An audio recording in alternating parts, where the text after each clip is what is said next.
Alors, quoi de neuf? On va avoir des nouvelles. On sait où vous en êtes. Et si vous... Très bien. Il nous faut une décision finale sur ce que vous voulez faire. Et je ne peux certainement pas vous le dire.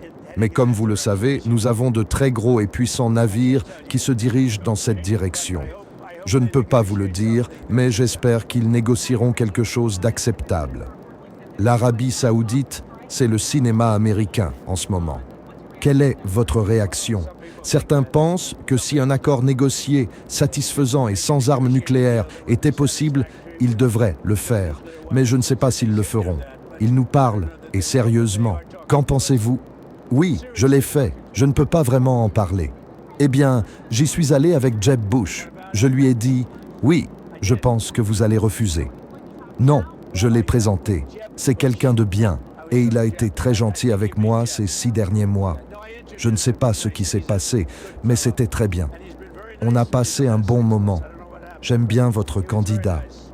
Très bien. Sénateur, si vous y tenez, soyez jaloux. Je ne vous l'ai pas dit, mais il quitte le centre pour une raison. Ce qu'il a demandé n'a pas été réalisé. Je pense donc qu'il pourrait obtenir des votes démocrates. Je pense qu'il est tellement bon qu'il obtiendra probablement des votes démocrates. Vous devriez. Très bien. Mon choix. Mes vétérans devraient obtenir des votes démocrates. Avez-vous une idée de ce qu'il va faire concernant... Va-t-il baisser mon projet de loi? Si vous regardez à la télévision, vous savez, comme je regarde les interviews et les déclarations, j'espère qu'il a beaucoup d'arguments, mais il devra faire ce qu'il veut. Pouvez-vous faire un commentaire maintenant? Non, je ne veux pas faire ça. Je pourrais le faire, je suppose, si je le voulais, mais je ne l'ai pas fait. Au moment des faits, c'était quelqu'un de très grande qualité. Il ne devrait avoir aucun mal à s'en sortir. Vous avez un commentaire à faire sur ce qui s'est passé l'année dernière? Oui, c'est une blague. C'est une comédie qui ne sort pas. J'ai dit bien sûr, il n'y a pas de comédie. Parce qu'il n'y a pas de feu du tout. Très intéressant. J'en ai une autre où, vous savez, j'ai pratiquement gagné la morale. Je vais faire irruption dans une soupe et, vous savez, je dois négocier une sorte d'accord qui est censé être un accord avec moi-même. Parce que, vous savez, quand le FBI a fait irruption, nous avons porté plainte. Quand j'étais avant d'être président, j'ai dit « Mais évidemment, c'était une très bonne soupe. Et j'ai celle-là, et je dois négocier un accord. Je veux dire, je.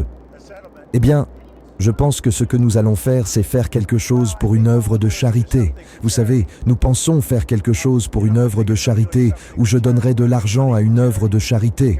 On pourrait récolter une somme conséquente, mais on ne peut pas, car elle irait à des œuvres caritatives peu recommandables.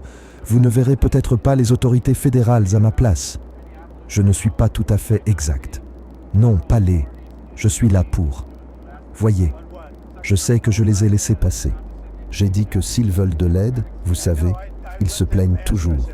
Si vous allez les voir, ils se plaignent. Ils se plaignent de quoi? Vous savez, nous avons ramené la criminalité à son plus bas niveau historique depuis 125 ans, depuis 1900. Pensez-y. Pensez-y. Merci. Vous avez mentionné que nous avons le taux de criminalité le plus bas de l'histoire du pays, malgré le fait que notre pays était infesté de nombreuses personnes malfaisantes. Ils sont peut-être encore au plus bas, mais nous en avons éliminé beaucoup. Nous sommes au plus bas de l'histoire. Nous avons le plus faible nombre de meurtres jamais enregistrés dans l'histoire de notre pays. C'est incroyable. C'est ce que nous voulons. Je veux le... Franchement, les villes ravagées par la criminalité sont toutes dirigées par des démocrates. S'ils veulent de l'aide, qu'ils l'aident, ils sont désespérés. Parce que si on intervient, ils ne font que se plaindre. Mais s'ils veulent de l'aide, ils peuvent la demander. Ils en auront besoin. Los Angeles, par exemple, on y est allé et on a réglé le problème. Le chef des forces de l'ordre était sur place et il n'aurait pas pu y arriver sans le gouvernement fédéral. Une semaine plus tard, il a dit qu'il n'avait pas besoin du gouvernement fédéral. Vous savez, alors on n'en veut pas. S'ils veulent de l'aide, ils la demanderont. Mais ils doivent le dire clairement, tout comme certains démocrates l'exigent. Ils disent qu'ils ne veulent pas de patrouille de contrôle. Ils veulent empêcher les contrôles d'identité. Ils veulent des masques. De quoi parlez-vous? Il n'est pas approprié de laisser passer un peu de temps, mais on en reparlera. Mais vous savez, on veut... J'ai été élu pour la sécurité, la gestion des frontières, l'économie, des domaines dans lesquels j'ai fait du bon travail. Quand on a le taux de criminalité le plus bas de l'histoire de notre pays, enregistré en 145 ans, pour être précis. Alors je l'espère, mais nous devrons en parler lors du prochain rapport. C'est ce qui s'est passé pour les derniers crimes. Et vous pensez être prêt, être satisfait par. Il semble que ce type, Wolf, qui est écrivain, ait conspiré avec cet État pour me nuire. Et je ne l'ai pas vu moi-même. Mais des personnes très importantes m'ont dit que non seulement cela m'absout, mais c'est le contraire de ce que les gens espèrent. Vous savez, la gauche radicale, ce Wolf, qui était un très grand écrivain, a conspiré avec Jeffrey Epstein pour des raisons politiques ou autres. Et c'est apparu clairement. Alors, on verra probablement Wolf à ce sujet. 3 jours par semaine ou pas. Peut-être la fin, je suppose. Je ne sais pas. Mais nous allons écouter. À quoi vous pourriez vous retrouver? Parce qu'il a conspiré avec Wolf pour me nuire politiquement. Ce n'est pas un ami. À propos de votre plan pour le pétrole vénézuélien. Oui, voilà. Bien, je ne veux pas lire un chapitre. Vous avez dit que les profits seraient partagés avec les États-Unis au Venezuela à propos de quoi? De la milice. Eh bien, en représentation. Eh bien, nous n'en avons pas discuté, mais nous nous entendons très bien avec les dirigeants. Les Vénézuéliens font un excellent travail. Nous allons vendre beaucoup de pétrole. Et nous en prendrons une partie, beaucoup. Et ils vont très bien s'en sortir. Ils vont gagner plus d'argent qu'ils n'en ont jamais gagné, et cela va nous être bénéfique. Nous allons vraiment, je pense, ce que le Venezuela va vraiment faire. Vous savez, j'ai également ouvert l'espace aérien là-bas. Et donc, maintenant que des Vénézuéliens venus du Venezuela sont arrivés ici, ils vont pouvoir rentrer chez eux pour la première fois, s'y installer définitivement ou rendre visite à leurs proches pendant un court séjour. Je pense donc que la Chine va récupérer l'argent qu'elle a prêté au Venezuela. Je n'en sais rien du tout. Mais je peux vous dire que la Chine est la bienvenue. Elle ferait une excellente affaire sur le pétrole. Vous savez, nous accueillons la Chine avec plaisir. Nous avons déjà conclu un accord. L'Inde arrive et achètera du pétrole vénézuélien au lieu de l'acheter à l'Iran. Nous avons donc déjà conclu cet accord, le principe même de l'accord. Mais la Chine est la bienvenue pour venir acheter du pétrole. J'aimerais pouvoir faire quelque chose avec ça et peut-être mettre les deux parties ensemble pour réaliser quelque chose. Je pense que c'est une personne très bien. Je sais, mais je dois dire en même temps que les dirigeants actuels font un très bon travail. Mais ils sont épuisés. C'est ce qu'ils pensent. Oh, je ne sais rien de cette histoire avec Don Lemon, mais c'est un vrai salaud. Tout le monde sait qu'il est un raté, du moins de son point de vue. La meilleure chose qui puisse m'arriver, c'est qu'il soit sous les feux des projecteurs. Il n'avait pas d'audience. C'était une mauvaise utilisation. Il nous a fait échouer. Et maintenant, il est dans l'actualité. Je ne connaissais rien à Fox News. Ce matin, je pensais qu'Armando allait renoncer aux droits humanitaires là-bas. Eh bien, il se trouve que je surveillais les prix. Je pense qu'ils viendront probablement nous voir et voudront conclure un accord. Ainsi, Cuba serait à nouveau libre. Ils viendront nous voir, ils concluront un accord. Mais Cuba n'est vraiment pas un problème. Ils ont tellement de Cubains, mais nous avons beaucoup de gens aux États-Unis en ce moment qui aimeraient retourner à Cuba et nous aimerions trouver une solution. Que voulez-vous voir? Eh bien, un accord de travail. Je pense que nous allons travailler pour négocier avec vous. Je pense que, vous savez, nous allons bien. Nous avons une situation très mauvaise pour Cuba. Ils n'ont pas d'argent, ils n'ont pas de pétrole. Le Venezuela, il vivait de l'argent et du pétrole vénézuélien. Et rien de tout cela n'arrivera maintenant. La présidente du Mexique, la présidente Chavez, a été très compréhensive. Je lui ai dit, « Écoutez, nous ne voulons pas que vous envoyiez du pétrole là-bas. » Et elle n'en envoie pas. Je ne sais pas, vous la voyez soutenir les frappes d'armement. Elle essaie. Rien de ce que nous envisagions, et c'est comme la sécheresse arctique à Paris. Pendant 200 ans, ils ont voulu construire. Y a-t-il 57 villes dans le monde qui en possèdent? Nous sommes la seule grande ville, Washington, D.C., à en avoir une. Le rond-point avant le pont. Vous savez, le pont d'Arlington attend depuis des centaines d'années d'être construit. En fait, celui d'Eagles a été construit, mais sa construction a été interrompue par la guerre de sécession. Il n'a donc jamais été achevé. Puis ils ont failli en construire un en 1902, mais cela ne s'est jamais fait. Nous avons donc un parc incroyable qui, je pense, sera le plus beau du monde. Là, on va construire. Ce 200. Je ne sais pas ce que ça représente, mais c'est tout à fait approprié. On met en place un comité qui va l'examiner. Et ce sera un projet d'envergure. J'aimerais que ce soit le plus grand de tous, à l'image de la nation la plus grande et la plus puissante. J'aimerais vraiment que ce soit le plus grand.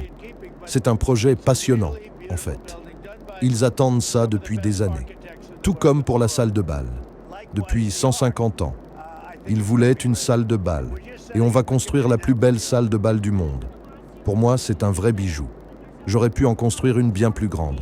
Je ne le voulais pas. Je voulais rester dans les clous. Je ne voulais pas qu'elle soit plus haute que la Maison Blanche. C'est pourquoi je tenais à respecter les proportions. Mais c'est un très beau bâtiment, conçu par certains des meilleurs architectes du monde. La salle de bal et l'arche aussi. Je pense que ça va être super.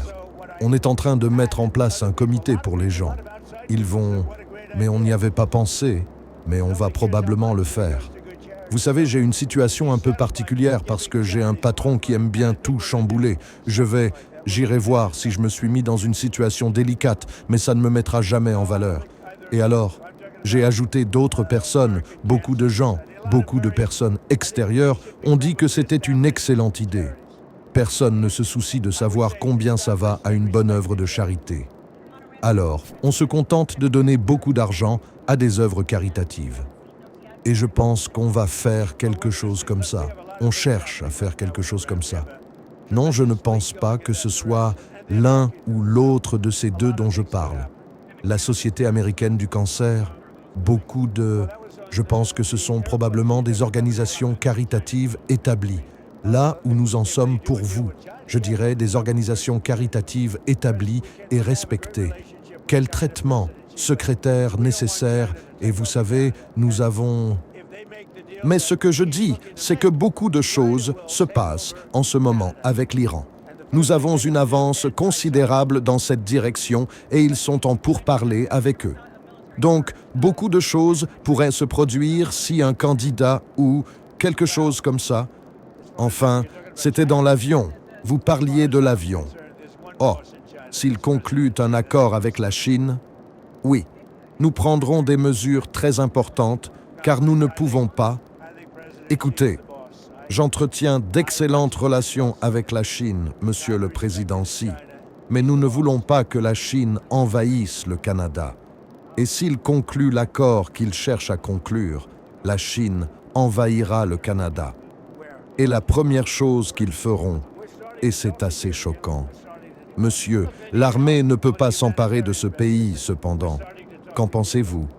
Eh bien, en ce qui concerne la Chine, oui. En ce qui me concerne, il n'y a qu'un seul chef en Chine, cette présidente. C'est une personne. Y a-t-il des inquiétudes concernant ce que je vous dis? Non, je pense que le président Xi est le chef. Je suis ça de très près et il est très respecté en Chine. C'est le patron, l'ancien secrétaire. Là. Où êtes-vous? Êtes-vous? Nous commençons à discuter avec vous du lancement, mais ils ont besoin d'aide. Que faites-vous? Des conseillers en gestion. Nous commençons à discuter ensemble. Je voudrais vous aider à obtenir. Beaucoup de gens qui vivent dans notre pays ont été très maltraités. Comme si vous ne pouviez pas... Nous voulons qu'ils le soient. Ils ont tous voté pour moi. Et nous voulons qu'ils soient bien traités. Nous aimerions qu'ils puissent rentrer chez eux, dans ce pays qu'ils n'ont pas vu aussi mal, leur pays, depuis de très nombreuses décennies. Alors nous allons nous en occuper. Je vais pouvoir régler ça. Oui, mais que se passe-t-il? En haut, Vous parlez du Groenland? Oui. Quoi? Nous avons entamé des négociations et je pense que l'accord est presque conclu. Enfin, ils veulent que nous le fassions. Je pense que ce sera un bon accord pour tout le monde. Un accord très important, en fait, issu d'une revue de sécurité nationale. Vraiment très important. Est-ce que je pense que nous devons conclure un accord? Je veux dire, quand on traite avec quelqu'un ici, oh, s'ils font du mal à nos gens, ils le paieront cher. Ils devront en subir les conséquences. Je suis désolé s'ils abattent, crachent au visage des gens, frappent nos gens, s'en prennent à nos soldats, à nos vétérans. Ils seront punis. Au moins, de manière équitable. Ils ne le feront pas. Vous voyez comment ils traitent nos gens. Et j'ai dit, vous en avez le droit. Si quelqu'un fait ça, vous pouvez réagir. Vous n'allez pas rester là à vous laisser faire. Si quelqu'un vous crache au visage, ce ne sera pas agréable pour cette personne. Et nous n'allons pas tolérer que l'on crache au visage de nos soldats au garde à vous. S'ils jettent des briques sur l'un de nos véhicules, qui sont des véhicules très coûteux, ils se heurteront à une force considérable, car nous disposons de nombreuses caméras filmant ces incidents majeurs. Je pense que cela pourrait aider les forces de l'ordre, mais il faudrait que je leur en parle. En fait, je pense que cela aiderait les forces de l'ordre, mais c'est un point à double tranchant. Globalement, je crois que c'est à 80% en faveur des forces de l'ordre. Je veux que beaucoup de gens partent. En parlant de questions, je pense que beaucoup de gens, nous avons la situation bien en main. Et, vous savez, la criminalité au Minnesota a considérablement diminué grâce à nos actions. Nous avons arrêté des milliers de criminels. Nous voulions que le Minnesota ouvre ses prisons et nous livre ses criminels. Et nous l'avons obtenu. C'est tout ce que nous voulions. Et ils vont devoir le faire. Je le crois, secrétaire Nelson. Sachez-le, elle a dit « Super, on a fait du bon travail. On a éliminé des milliers de tueurs et d'assassins. Et on a retiré des dizaines de milliers de criminels de notre pays. Et on a le taux de criminalité le plus bas de l'histoire. » Vous savez, je n'ai pas fait les calculs, mais on vient de publier hier que c'est le taux de criminalité le plus bas de l'histoire de notre pays.